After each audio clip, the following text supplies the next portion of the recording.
और देखिए एक और बड़ी खबर मिडिल ईस्ट से, जहां पर अमेरिकी बेस पर हमले की विस्फोटक तस्वीर आपको दिखाते हैं।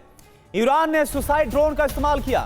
अमेरिकी सैनिक ने फोन में रिकॉर्ड किया है ईरान के हमले का यह वीडियो। तो ईरान ने एक बार फिर से मिडिल ईस्ट के एक और अमेरिकी बेस पर हमला किया और जो अमेरिकी सैनिक है ये देखिए उसके हाथ में फोन है और वो ईरान के इस हमले की तस्वीर को रिकॉर्ड करता नजर आ रहा है। दरअसल ईरान ने सुसाइड ड्रोन का इस्तेमाल किया और इस हमले को अंजाम दिया। ये देखिए आप। They hit the base of it. They knocked the lights out on that motherfucker. They took the power out. Still standing? Yeah. That thing's fucking good. Did you get that shit? I got. I was.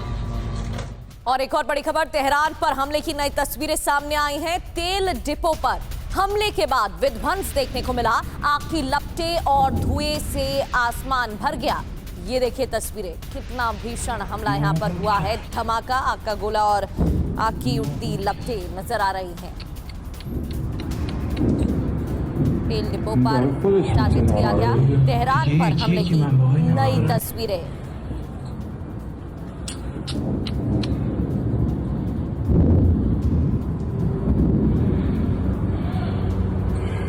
और अब आपको Tehran में हमले का एक और video दिखाते हैं। ऑयल डिपो के पास जोरदार धमाका हुआ है और इस हमले के बाद तेल डिपो में आग लग गई।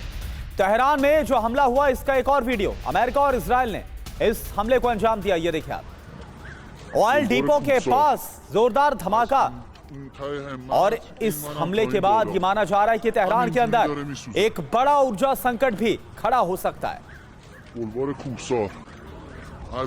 तो ये देखिए तस्वीरें आपके सामने। ऑयल रिफाइनरी पर हमला किया गया तेहरान के अंदर, ऑयल डिपो पर हमला किया गया और ऐसे में एक बड़ा संकट अब तेहरान के अंदर खड़ा होता हुआ नजर आ रहा है। खास तौर पर अगर तेल संकट की बात करें तो ये तस्वीरें और किस तरह से इसमें नुकसान पहुंचा है तेहरान को ये आप देख पा रहे हैं। काफी दूर तक का जो इलाका है वो आग की लपटों से घिरा हुआ है।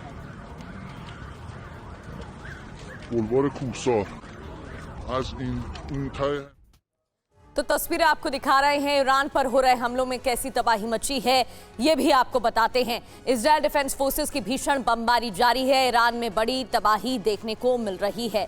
अब 80 फाइटर जेट्स का हमला, जहां 230 बॉम्ब गिराए गए और टारगेट पे तेहरान एयरपोर्ट, टारगेट पर रहा तेहरान एयरपोर्ट। इसका नतीजा ये कि ईरान के 16 एयरक्राफ्ट तबाह हो गए। इतना ही नहीं, ईरान की ऑयल इंफ्रास्ट्रक्चर पर भी हमला किया गया है और इस दौरान 30 बड़े ऑयल स्टोरेज टैंकों पर भी बमबारी हुई, जिसकी अभी ताजा तस्वीरें आपके सामने थी।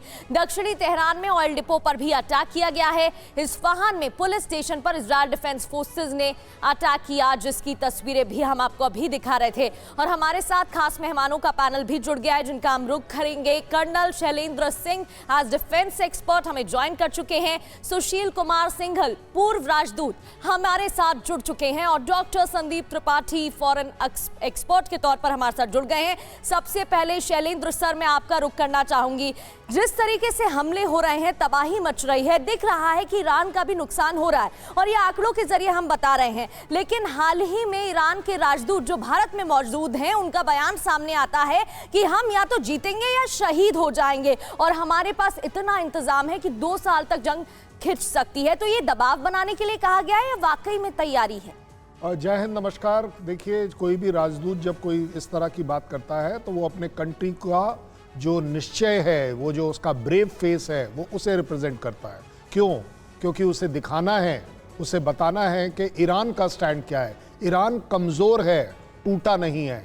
ईरान कमज़ोर मिलिटरली हो सकता है, ख़त्म नहीं हुआ है। उसे बताना पड़ेगा कि दुनिया में उसके एग्जिस्टेंस का अभी भी वजूद है। वो ये नहीं है कि आपने अगर हमारी मिलिट्री डिग्रेड कर दी, एयर सुपीरियॉरिटी ले ली, that means everything is over. और सबसे बड़ा हथियार ईरान के पास है ही ये कि जितना ये लड़ाई बढ़ेगी टाइम वाइज, वहाँ पर कहीं ना कोई नई कंट्रीज़ में एंटर करेगी और इसका प्रारूप जो है वो बढ़ेगा। एनर्जी से रिलेटेड जैसे ही लड़ाई बढ़ेगी, अभी तो बढ़ी नहीं है एनर्जी की लड़ाई, तब आप देख रहे हैं कि 12 से 14% उछाल आ गया है। कंट्रीज लाइक पाकिस्तान और बांग्लादेश रेट डबल हो गए हैं, वहाँ पर राशनिंग स्टार्ट हो गई है। जबकि ऐसा कभी कुछ हुआ नहीं है। इंडिया अभी भी अछूता है इस मामले में।